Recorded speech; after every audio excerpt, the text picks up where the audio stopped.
AMH తక్కువగా ఉందా, ఇంకా మీకు పిల్లలు పుట్టరు, డోనార్ ఎగ్కే వెళ్ళాలి. ఏఎంహెచ్ తక్కువగా ఉందా, ఇంకా మీరు జీవితంలో దేనికి పనికిరారు అనే కండిషన్కి వచ్చింది ఏఎంహెచ్ వాల్యూ. వెల్కమ్ టు ఆయుర్వేదం Telugu channel. I'm doctor Soumya Devara, BAMS.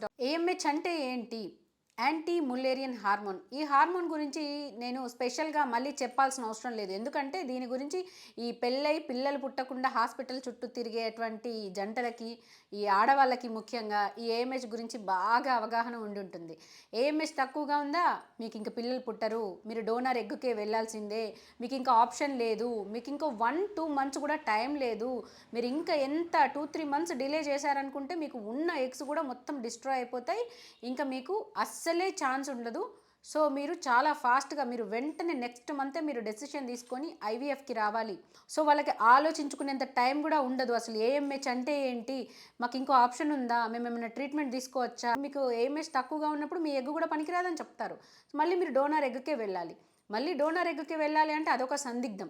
Donor egg తీసుకోవాలా, వాళ్ళు ఎవరిది ఎక్కడి నుంచి తీసుకొస్తారు, వాళ్ళు ఆ ఎగ్స్ మంచిగా ఉంటాయా, అసలు వాళ్ళ సరైనటువంటి పర్సన్ దగ్గరే తీసుకొస్తుందా అన్నది వీళ్ళకు ఇది మళ్ళీ బయట వాళ్ళకి చెప్పాలా, ఇంట్లో వాళ్ళకి చెప్పొద్దా, ఎవరికి చెప్పాలి, సో వాళ్ళకి ఏం చేయాలో అర్థం కాదు. సో ఇటువంటి కండిషన్లో సరే ఇప్పుడు మనకు ఆప్షన్ లేదు కదా, తీసుకోవాల్సిందే, వెళ్ళాలి అని చెప్పి వెళ్తారు. మరి వెళ్ళిన తర్వాత కూడా సక్సెస్ అవుతున్నాయా అంటే చాలా కేసెస్ ఫెయిల్ అయిపోతున్నాయి. కొంతమంది పేషెంట్స్ దగ్గర వింటామన్నమాట, మేడం మాకు ఇప్పుడు ఏఎంహెచ్ చాలా తక్కువగా ఉంది, మాకు డోనార్కే వెళ్ళమంటున్నారు, మా హస్బెండ్కి మా డోనార్ ఇష్టం లేదు, మా ఇంట్లో అత్తయ్య వాళ్ళకి చెప్తే డోనార్ కష్టం అంటున్నారు, వాళ్ళు వేరే పెళ్లి చేద్దామని చూస్తున్నారు అంటారు. ఈ పిల్లల కోసం ఈ స్ట్రగుల్ అయ్యేటువంటి ఆడవాళ్ళ బాధ ఏంటో మీకు తెలుసా? వాళ్ళు ఇటు హస్బెండ్ని కన్విన్స్ చేయలేక, ఇంట్లో చెప్పుకోలేక, వీళ్ళకి ఏఎంహెచ్ తక్కువగా ఉంది, ఇంకా ఎగ్స్ రావు అంటే, సో వీళ్ళకి డైవోర్స్ ఇస్తాము అని అంటే, ఈ సందిగ్ధంలో వాళ్ళ పిల్లల్ని కనాలా, డోనార్కి వెళ్ళాలా, మేము విడిపోవాలా, సో నా ఫ్యూచర్ ఏంటి అనే పరిస్థితికి వచ్చింది. పిల్లలు లేకపోతే వాళ్ళకి ఫ్యూచర్ లేదా? లేదా? ఉంది కదా, పిల్లలే ఫ్యూచర్ కాదు కదా. సో పిల్లలు లేకపోతే ఫ్యూచర్ లేదా? ఉందండి. పిల్లల కోసం మీరు మీరు కొట్టుకుని ఎందుకు చేస్తున్నారు? ఫస్ట్ మీరిద్దరు హ్యాపీగా ఉండాలి రిలేషన్షిప్లో. ఫస్ట్ థింగ్ అది. వైఫ్ అండ్ హస్బెండ్ ఫస్ట్ వాళ్ళు స్టేబుల్గా హ్యాపీగా ఉండి, దాని తర్వాత మీకు మీ హ్యాపీగా లీడ్ చేస్తున్న లైఫ్కి మీకు ఇంకొకరు కావాలి, అది పిల్లలు. అంతే తప్ప మీరు హ్యాపీగా బ్రతకాలి అని అంటే మీకు పిల్లలు ఉంటేనే మేము హ్యాపీగా ఉంటామంటే మీ ఇద్దరికి ఒక అండర్స్టాండింగ్ లేనట్టే కదా. సో ఇదెందుకు బేసిక్ థింగ్ మర్చిపోతున్నారు? ఆడవాళ్ళ మీద విపరీతమైనటువంటి ప్రెషర్ తేవడం, నీ వల్లే నాకు పిల్లలు లేరు, నీ వల్లే నా జీవితం ఇట్లా అయిపోయింది, నా వంశం ఇక్కడే ఆగిపోతుంది నీ వల్లే, విపరీతంగా వాళ్ళని బ్లేమ్ చేసే ఇటువంటి పేషెంట్స్ ఒక్కసారి కాదు 2-3 సార్లు ఐవీఎఫ్కి వెళ్తున్నారు. మళ్ళీ ఒక్కసారి వెళ్తే వాళ్ళు 2-3 lakhs ఒకేసారి ప్యాకేజ్ కట్టేస్తారు. ఇది జస్ట్ వన్ టైం కట్టడం, మళ్ళీ వాళ్ళు మెడికేషన్స్కి ట్రీట్మెంట్కి దానికి ఒక 2-3 lakhs, అట్లా ఒక 10-15 lakhs కూడా ఒక 3-4 టైమ్స్కి ఖర్చు పెట్టేస్తున్నారు. స్టిల్ దాని తర్వాత కూడా వాళ్ళకి రిజల్ట్ రావట్లేదు. ఒకసారి ఐవీఎఫ్ ఫెయిల్ అయిపోయింది మేడం, ఇప్పుడు మళ్ళీ నెక్స్ట్ టైం మళ్ళీ ఐవీఎఫ్కి వెళ్దామంటున్నారు. ఇప్పుడు నాకు ఈ పీరియడ్ ఇర్రెగ్యులర్గా అయిపోయింది, నా బాడీలో రకరకాలైనటువంటి హార్మోన్ చేంజెస్ వచ్చినాయి, హెవీ బ్లీడింగ్ అవ్వడం, నేను ఓవర్ వెయిట్ అయిపోవడం, ఇలాంటి చేంజెస్ వచ్చినాయి, ఇప్పుడు మళ్ళీ నేను ఐవీఎఫ్కి వెళ్ళినా సక్సెస్ అవుతుందా? లేదంటే ఆ దాంట్లో నాకు ఇంకేదైనా షుగర్, బీపీ, వేరే కాంప్లికేషన్స్, హెల్త్ ప్రాబ్లమ్స్ వచ్చాయనుకోండి, నా పరిస్థితి ఏంటి మేడం అని చెప్పేసి చదువుకున్న వాళ్ళు కూడా అడుగుతున్నారు. సో వీళ్ళకి రకరకాల డౌట్స్ ఉన్నాయి, అండ్ ఇలాంటి పరిస్థితి వస్తే ఎట్లా అని అడుగుతున్నారు. వాళ్ళు అడగడంలో కూడా తప్పు లేదు, ఎందుకంటే వీళ్ళకి హార్మోన్ ఇంబ్యాలెన్స్ వలన ఎన్ని రకాల సమస్యలు ఫేస్ చేస్తున్నారో ఒక్కసారి ఐవీఎఫ్ ఫెయిల్ అయిపోయి అండ్ ఇంట్లో ప్రెషర్స్ని భరిస్తున్న ఆడవాళ్ళని మీరు అడిగి చూడండి. మేము లిటరల్గా వాళ్ళని పేషెంట్స్ని డైరెక్ట్గా చూస్తాం, వాళ్ళు మొత్తం వాళ్ళ హిస్టరీ, వాళ్ళ ప్రాబ్లం అన్నీ మాకు చెప్పుకుంటారు. ఒక ఫ్రెండ్ లాగాను, ఒక సిస్టర్ లాగాను అనుకొని వాళ్ళ ప్రాబ్లమ్స్ అన్నీ మాకు ఎక్స్ప్లెయిన్ చేస్తుంటారు. వాళ్ళ హస్బెండ్స్ లేనప్పుడు కానీ, వాళ్ళ ఫ్యామిలీ మెంబర్స్ లేనప్పుడు కానీ, ఎందుకంటే వాళ్ళకి అక్కడ కూడా ఫ్రీగా చెప్పుకునేటువంటి ఫ్రీడమ్ లేదు. ఏఎంహెచ్ అంటే యాంటీ ములేరియన్ హార్మోన్. ఇది మీకు పీరియడ్ అయిపోయిన తర్వాత ఎప్పుడైనా టెస్ట్ చేస్తారు. ఈ హార్మోన్ టెస్ట్ చేయడం ద్వారా మీ ఓవరీస్లో ఇంకా రిమైనింగ్ ఎన్ని ఎగ్స్ ఉన్నాయి, క్వాంటిటీ ఉన్నాయి అనేది తెలుపుతుంది ఏఎంహెచ్. ఈ ఏఎంహెచ్ అనేది ఎంత ఉండాలి? ఈ అబోవ్ 30-35 ఉన్న వాళ్ళకి 1-3 మధ్యలో ఉంటే అది నార్మల్గా కన్సిడర్ చేయొచ్చు. బిలో 30 ఉన్న వాళ్ళకి 3-4-5 వరకు కూడా ఉంటుంది. సో వాళ్ళకి ఎగ్స్ ఎక్కువగా ఉంటాయి కాబట్టి ఏఎంహెచ్ అంత వస్తుంది. సో ఏఎంహెచ్ ఎక్కువ ఉంటే కూడా అది పీసీఓడి కిందకు వస్తుంది. బాగా తక్కువ ఉంది అంటే అది మీకు ఎగ్స్ బాగా తక్కువ ఉన్నాయని అర్థం. సో జనరల్గా 30-35 వచ్చిన వాళ్ళకి ఈ ఏఎంహెచ్ అనేది 1 to 3 మధ్యలో ఉంటుంది. సో 1 కన్నా ఎవరికైతే తక్కువగా ఉంటుందో అది లో ఏఎంహెచ్ అంటారు. ఇంకా 0.5 కంటే తక్కువ ఉంటుంది అంటే అది వెరీ లో ఏఎంహెచ్ కింద కన్సిడర్ చేస్తారు. సో అది ఏజ్తో సంబంధం లేకుండా 1 కంటే తక్కువ ఉంది అనుకోండి, వాళ్ళకి ఎగ్ కౌంట్ తక్కువగా ఉంది అనే అర్థం తప్ప ఇప్పుడే వీళ్ళకి మెనోపాజ్ వచ్చేస్తుంది, ఇంకా పీరియడ్స్ ఆగిపోతాయి, వీళ్ళకి కంప్లీట్గా ఎగ్స్ లేవు, పిల్లలు కలగరు అనే అర్థం కాదు. ఈ ఎగ్స్ అనేవి మనం పుట్టే టైంలో 1 or 2 మిలియన్స్ అంటే 20 లక్షల వరకు ఉంటాయి ఎగ్స్. అదే ప్యూబర్టీ అంటే మీరు మెచ్యూర్ అయ్యే టైంకి మీకు ఒక 3-4 లక్షల ఎగ్స్ మాత్రమే ఉంటాయి.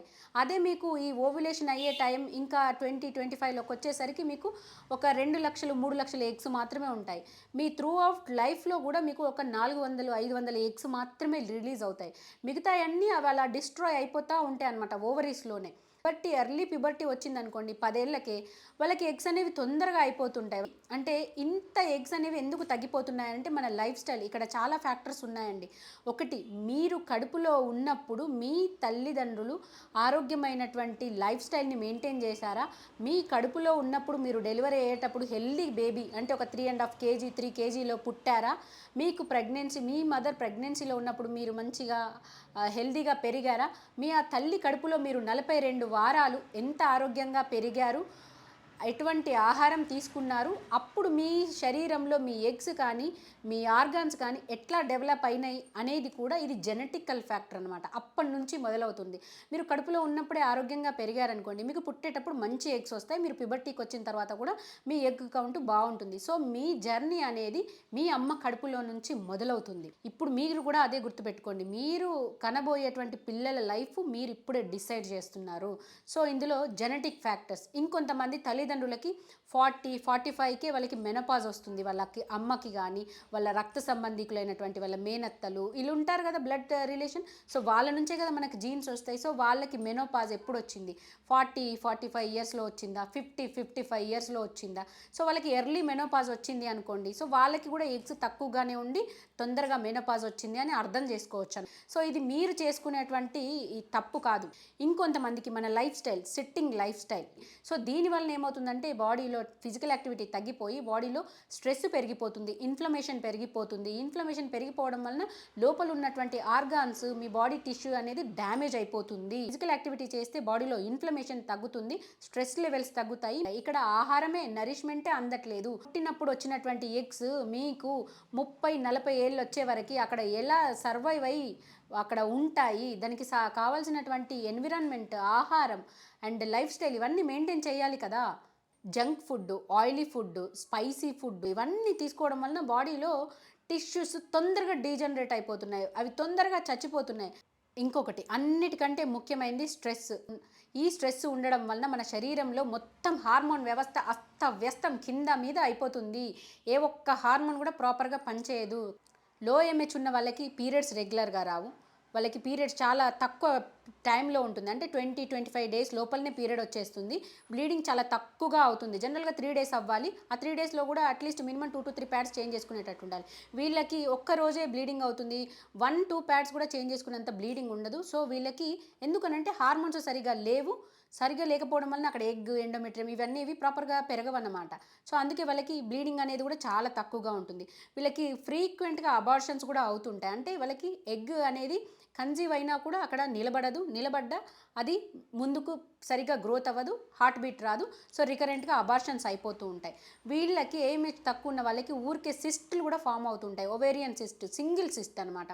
ఎక్కువగా ఫామ్ అయిపోవడం, అది 25-30-40 mmకి వెళ్ళిపోవడం, ఇర్రెగ్యులర్ పీరియడ్స్ రావడం, బ్లీడింగ్ ఎక్కువగా అవ్వడం, తక్కువగా అవ్వడం. సో ఇటువంటి లక్షణాలు కూడా ఉంటాయి ఏఎంహెచ్ తక్కువ ఉన్న వాళ్ళకి. ఆయుర్వేదం ప్రకారం ఆర్తవ క్షయం అంటాం. ఆర్తవం అంటే ఎగ్, పీరియడ్, ఈ పీరియడ్లో వచ్చేటువంటి బ్లడ్ ఇవన్నిటిని ఆర్తవం కింద చెప్తారు. సో ఆర్తవ ధాతువు క్షయం చెందడం, ధాతు క్షయం జరిగిపోయింది వీళ్ళకి. అంటే వీళ్ళకి వృద్ధాప్య లక్షణాలు త్వరగా వచ్చేస్తున్నాయి. ఎందుకు వచ్చేస్తున్నాయి? మీరు తీసుకునేటువంటి ఆహారం సరిగ్గా లేదు. ఒకవేళ ఉన్నా కూడా అది మీకు యూట్రస్ దాకా, ఓవరీస్ దాకా అందట్లేదు. యూట్రస్, ఓవరీస్కి అనేవి చిన్న చిన్న క్యాపిలరీస్, బ్లడ్ వెజల్స్ ఉంటాయి. ఆ బ్లడ్ వెజల్స్ అన్నీ కూడా యూట్రస్కి, ఓవరీస్కి బ్లడ్ సర్క్యులేషన్ చేస్తుంటాయి. వాటిలో చిన్న అబ్స్ట్రక్షన్ ఏర్పడినా, అవి సరిగ్గా హెల్దీగా లేకపోయినా అక్కడి వరకు మీకు నరిష్మెంట్ అనేది వెళ్ళదు. వీళ్ళకి రసధాతు అనేది తిన్నటువంటి ఆహారం డైజెస్ట్ అయిన తర్వాత రసధాతు అక్కడి వరకు అందదు. సో దానివలన వాళ్ళకి ధాతు క్షయం ఏర్పడిపోతుంది, ఎండోమెట్రియం సరిగా ఉండదు, అండ్ ఈ ఎగ్ అనేది ప్రాపర్గా పెరగదు. ఏఎంహెచ్ తక్కువగా ఉన్న వాళ్ళకి ఎక్కువగా వాతం డిస్టర్బ్ అవుతుంది, పిత్తం డిస్టర్బ్ అవుతుంది. వీళ్ళకి పిత్తం బాడీలో చాలా ఓవర్ హీట్ ఉంటుంది. వీళ్ళ చేతుల్ని టచ్ చేసి చూడండి, చేతులు కానీ బాడీ కానీ ఎప్పుడు వేడిగా హీట్ ఎక్కువగా ఉంటుంది. ఈ హీట్ అనేది అతిగా ఉందనుకోండి, ఓవరీస్లో ఉన్నటువంటి ఎగ్స్ తొందరగా డిస్ట్రాయ్ అయిపోతుంది. సో ఆర్తవం అగ్నేయం సౌమ్యం శుక్రం. ఆర్తవం అంటే ఎగ్కి మనకి హీట్ కావాలి. అంటే ఇప్పుడు మన కోడి అనేది గుడ్లు పొదుగుతుంది, దానికి హీట్ ఉంటేనే కదా పొదుగుతుంది. అదే ఎక్కువ హీట్ పెట్టినాం అనుకోండి, గుడ్లన్నీ ఖరాబ్ అయిపోతాయి, పిల్లలు రావు. అదే తక్కువ హీట్ అయిపోయింది అనుకోండి, అసలు అక్కడ పిల్లలే తయారు కావు. అంటే ఎంత టెంపరేచర్ ఉండాలో అంత మెయింటైన్ అవ్వాలి చేస్తే. అలాగే వాతం పెరిగిపోవడం, బాడీలో డ్రైనెస్, స్ట్రెస్, యాంగ్జైటీ, ఈ స్ట్రెస్ హార్మోన్స్ వలన వాతం ఎక్కువగా పెరిగిపోయి వాతం కూడా మీకు ఓవరీస్ని తొందరగా డిస్టర్బ్ చేస్తుంది. వాతం అనేది వృద్ధాప్యంలో ఎక్కువ ఉంటుంది. మీకు మిడిల్ ఏజ్లోనే ఈ వాతం పెరిగిపోవడం వలన కూడా ఈ ఎగ్స్ అనేవి డ్యామేజ్ అయిపోతున్నాయి. ఇక్కడ మనం వాతంని బ్యాలెన్స్ చేయాలి, పిత్తంని కరెక్ట్ చేయాలి. ఎక్కువగా లేట్ నైట్ పడుకునే వాళ్ళు, నైట్ షిఫ్ట్ చేసే వాళ్ళు, టైమింగ్స్ మెయింటైన్ చేయకపోయే వాళ్ళు, సరైనటువంటి ఆహారం తీసుకోకపోయే వాళ్ళు, ఎక్కువగా ఊరికి అన్నింటికి ఏడుస్తూ కోప్పడుతూ చిరాకు పడుతూ ఉండేవాళ్ళు, వాళ్ళ బాడీలో ఎక్కువగా ఈ స్ట్రెస్ హార్మోన్సే రిలీజ్ అవుతాయి. ఆక్సిడేటివ్ స్ట్రెస్ పెరిగిపోతుంది, అన్ని డ్యామేజ్ అయిపోతూ ఉంటాయి. ఏఎంహెచ్ అనేది 30 దాటిన తర్వాత తగ్గిపోతూ ఉంటుంది, 35 దాటిన తర్వాత ఇంకా తగ్గుతుంటుంది. ఇక్కడ మీకు ఎగ్స్ ఎంత ఉన్నాయనేది పాయింట్ కాదు, మీకు ఒక క్వాలిటీ ఆఫ్ ఎగ్ వచ్చింది అనుకోండి, సో మీకు కన్సీవ్ అయిపోతారు. ఇలాంటి కేసెస్ మా దగ్గర చాలా వస్తాయి.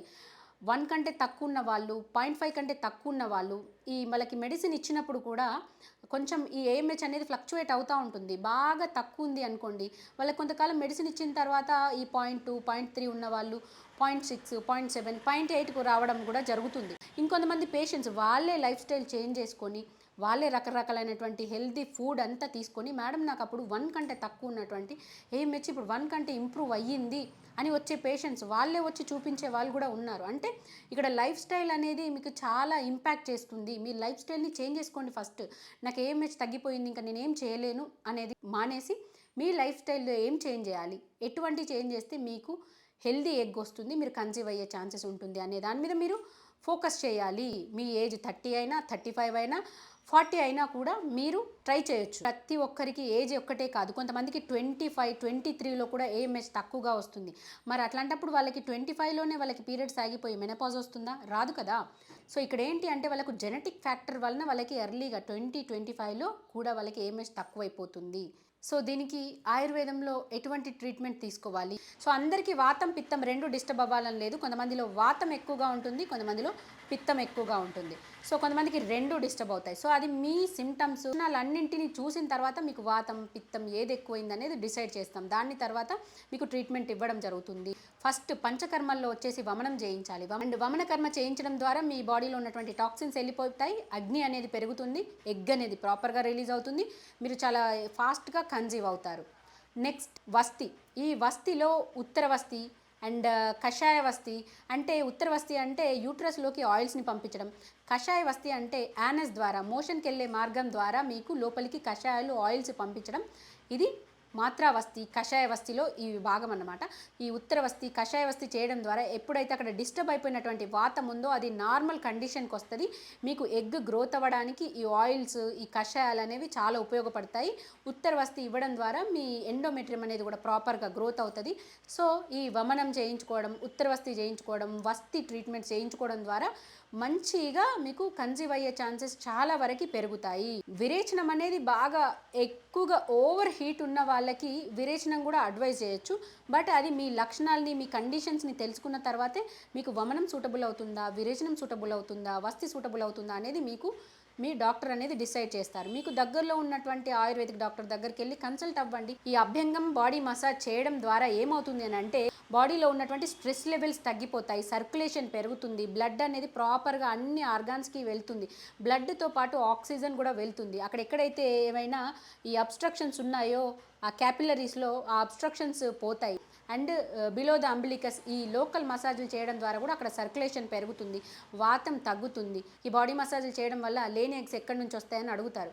సో లేని ఎగ్స్ రావడం కాదు, మీకు అక్కడ ఉన్న ఎగ్స్లో క్వాలిటీ ఆఫ్ ఎగ్ రావాలి. మీకు ప్రతి మంత్ ఒక 5 to 10 ఎగ్స్ వస్తాయి కదా. సో అందులో ఒక ఎగ్ క్వాలిటీ వచ్చింది అనుకోండి, మీరు కన్సీవ్ అయిపోవచ్చు.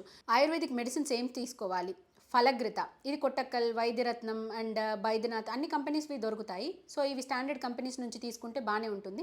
ఇది మీరు ఫలగ్రిత రోజు మార్నింగ్ 2 స్పూన్స్ అంటే మీరు 10 ml నుంచి 20 ml వరకు మార్నింగ్ ఎంప్టీ స్టమక్లో దాన్ని హీట్ చేసి ఎంప్టీ స్టమక్లో తాగాలి. సో ఇలా ఫ్యాట్ అవసరం అని చెప్పాం కదా, ఈ ఘీ అనేది వాతాన్ని తగ్గిస్తుంది, మీ టిష్యూకి నరిష్మెంట్ని ఇస్తుంది. ఫలగ్రిత మెడిసిన్స్తో తయారవుతుంది కాబట్టి ఈ ఫలగ్రిత తీసుకోవడం వలన ఎగ్ క్వాలిటీ పెరుగుతుంది అండ్ ఎగ్కి నరిష్మెంట్ అందుతుంది, మీ యూట్రస్కి కూడా నరిష్మెంట్ అందుతుంది. బాగా ఓవర్ వెయిట్ ఉన్న వాళ్ళకి ఈ ఫలగ్రిత తీసుకుంటే కొంచెం వెయిట్ ఇంక్రీజ్ అవుతారు కాబట్టి మీరు వెయిట్ అనేది కంట్రోల్లో ఉంచుకొని తీసుకోవాలి. రెండవది అశ్వగంధ శతావరి పౌడర్ని ఈక్వల్గా యాడ్ చేసి డైలీ 1 స్పూన్ మార్నింగ్ అండ్ మీరు మిల్క్లో కషాయంలాగా కాచుకొని ఒక 10 నిమిషాలు కాచుకొని దాన్ని వడబోసుకొని అన్న తాగండి, లేదంటే పాలల్లో 1 స్పూన్ కలుపుకొని తాగండి. ఇదేంటి అంటే హార్మోన్స్ని బ్యాలెన్స్ చేస్తుంది. అశ్వగంధ శతావరి స్ట్రెస్ని తగ్గిస్తుంది, అశ్వగంధ శతావరి ఏమో హార్మోన్స్ బ్యాలెన్స్ చేస్తుంది. ఎవరికైతే వాతం ఎక్కువగా ఉంటుందో అటువంటి వాళ్ళకి దశమూల కషాయం బాగుంటుంది. సో మీకు వాతం ఉందా పిత్తం ఉందా అనేది మీకు తెలియదు కాబట్టి మీరు కంపల్సరీ డాక్టర్ అడ్వైస్ తీసుకొని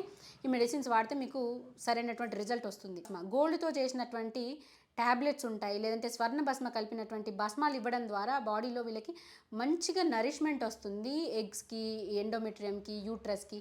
సో ఈ స్వర్ణ భస్మంతో కలిసినటువంటి మెడిసిన్స్ ఇవ్వడం ద్వారా వాళ్ళకి ధాతు వృద్ధి జరుగుతుంది. సో ధాతు వృద్ధి జరిగితే వాళ్ళకి ఎగ్ అనేది కూడా క్వాలిటీ పెరుగుతుంది. కాబట్టి గోల్డ్ రిలేటెడ్ మెడిసిన్స్ అనేవి మీకు ఆయుర్వేదిక్ డాక్టర్ ఇస్తారు. వీళ్ళు ఎటువంటి ఆహారం తీసుకోవాలి, రోజు మిల్క్ తీసుకోవాలి, ఆవు పాలు కానీ గేదె పాలు కానీ ఏది అవైలబుల్ ఉంటే అది తీసుకోండి. ఎందుకంటే ఆవు పాలు అందరికీ దొరుకుతలేదు, దొరికినా అది కల్తీ ఉండట్లేదని గ్యారంటీ లేదు.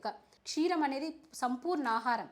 ఈ క్షీరం తీసుకోవడం ద్వారా మీకు అన్నిటికీ నరిష్మెంట్ అందుతుంది. పాత బియ్యం తినండి, కొత్త బియ్యం తీసుకోవద్దు. సో పాత బియ్యం తీసుకోవడం ద్వారా మీరు బరువు పెరగరు, స్టేబుల్గా మెయింటైన్ అవుతారు. ఈ పూంగార్ రైస్ కానీ నవరా రైస్ కానీ తీసుకునేటువంటి ప్రయత్నం చేయండి. రోజు తినేటువంటి ఆహారంలో పెసరపప్పు ఎక్కువగా తినండి. పెసరపప్పు, పొట్టు పెసరపప్పు తినండి. పెసళ్ళు నానబెట్టుకొని మొలకెత్తినటువంటి పెసళ్ళు తినండి. మొలకెత్తినవి స్ప్రౌట్స్ అయితే మాత్రం ఇంతే తినండి. అదే పెసరపప్పు తినాలి అని అనుకుంటే మీరు కూరలాగా చేసుకొని తినండి, పెసరట్టు చేసుకొని తినండి. పెసళ్ళు అనేవి మంచి ఆహారం, మీకు బి విటమిన్ పెంచుతుంది. పాలకూర చాలా ఎక్కువగా తీసుకోవాలి. పాలకూర ఎంత ఎక్కువ తీసుకుంటే మీ ఎగ్ క్వాలిటీ అంత బాగా పెరుగుతుంది. ఇందులో ఐరన్ ఉంటుంది అండ్ ఇది ఎగ్ క్వాలిటీని డైరెక్ట్గా పెంచుతుంది పాలకూర.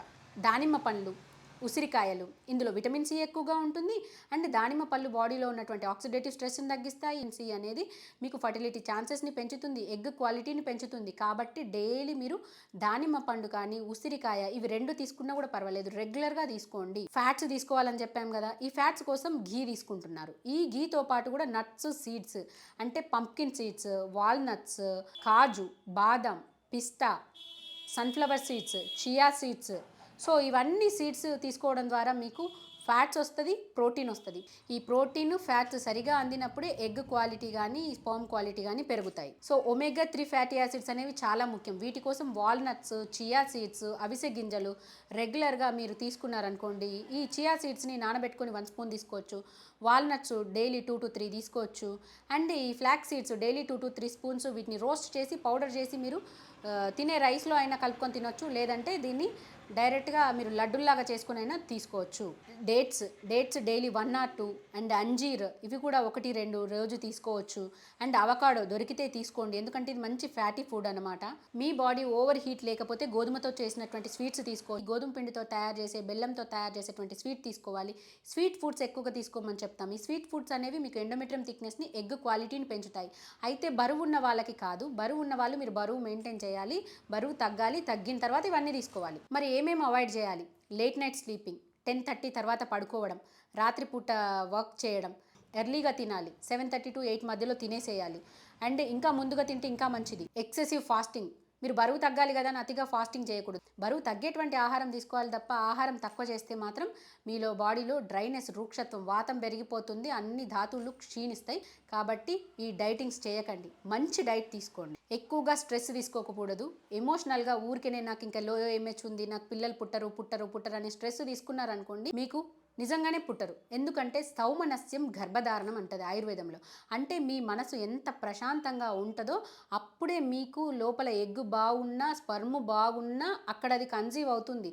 మీ మనసు ప్రశాంతంగా లేకపోతే 2 ఒక దగ్గరికి వచ్చినా కూడా, అది మీకు కలిసినా కూడా మీకు జైగోట్ ఫామ్ అవ్వదు, అక్కడ నిలబడదు. ఎందుకనంటే స్ట్రెస్ దాన్ని నిలబడనివ్వదు. ఈ స్ట్రెస్ తగ్గించడానికి ఏం చేయాలి? యోగా. మెడిటేషన్, ప్రాణాయామం చేయాలి. కాబట్టి మీరు బ్రీతింగ్ ఎక్సర్సైజ్ చేయడం వలన మైండ్ స్ట్రెస్ తగ్గుతుంది, బాడీలో కూడా ఆక్సిజన్ ప్రతి సెల్కి అందుతుంది. ఎక్సర్సైజెస్ ఏం చేయాలి అని అంటే సూర్య నమస్కారాలు చేయండి డైలీ. మీరు ఫాస్ట్గా చేయొచ్చు, స్లోగా చేయొచ్చు. సూర్య నమస్కారాలు 1 by 1 చేయొచ్చు. అట్లా మీరు ఒక 50 చేయండి, ఒక 100 చేయండి, చాలు. ఎలా చేసినా కూడా మీ టోటల్ బాడీలో ప్రతి ఆర్గాన్ యాక్టివేట్ అవుతుంది సూర్య నమస్కారాల వల్ల. ఇప్పుడు ఏఎంహెచ్ తగ్గిపోయింది, సో వీళ్ళకి మళ్ళీ ఇంకా పిల్లలు పుట్టరా, వీళ్ళు డోనార్ ఎగ్కే వెళ్ళాల్సిందేనా అంటే అవసరం లేదు. మీకు 40 బిలో ఉన్నారనుకోండి, మీరు ఆయుర్వేదిక్ ట్రీట్మెంట్ ద్వారా ప్రయత్నం చేయొచ్చు. మీకు ఎగ్స్ ఎన్ని ఉన్నాయనేది కాదు, అందులో ఒక్కటి క్వాలిటీ ఆఫ్ ఎగ్ వచ్చేటట్టు మనం ట్రీట్మెంట్ ఇచ్చినా చాలు. సో మీరు కన్సీవ్ అయిపోతారు. సో దానికి మనం ఏజ్ ఫ్యాక్టర్ ఒకటే కన్సిడర్ చేయాల్సిన అవసరం లేదు. ఉంటాయి మీ ఏజ్ 40 దగ్గరలో ఉన్నా కూడా మీరు భయపడాల్సినటువంటి అవసరం లేదు. కొంతమంది చూడండి, వాళ్ళు 30 ఏజ్లో ఉన్నా కూడా 45 లాగా కనిపిస్తారు. ఇంకొంతమంది 40లో ఉన్నా కూడా వాళ్ళు 25, 30 లాగా కనిపిస్తారు. అంటే వాళ్ళ నంబర్ అనేది ముఖ్యం కాదు, వాళ్ళు బయాలజికల్గా వాళ్ళ ఏజ్ తక్కువగా ఉందా, వాళ్ళు ఎలా మెయింటైన్ చేస్తున్నారు, ఎటువంటి ఫుడ్ తీసుకుంటున్నారు, చూడడానికి ఎలా ఉన్నారు, వాళ్ళ జీన్స్ అండ్ వాళ్ళు మెయింటైన్ చేసేటువంటి ఫుడ్, ఇవన్నీ డిపెండ్ అయి ఉంటుంది. మీరు బయాలజికల్ ఏజ్కి తక్కువగా ఉన్నారా, సో అది కూడా ఒక ఫ్యాక్టర్ అనమాట. మీకు కనుక ఈ వీడియో నచ్చితే లైక్ చేయండి, షేర్ చేయండి, మా ఛానల్ని సబ్స్క్రైబ్ చేయండి. Thank you for watching. I'm doctor Soumya Devara, BAMS doctor, Vagbhata Ayurveda clinic, Nirmal district, Telangana.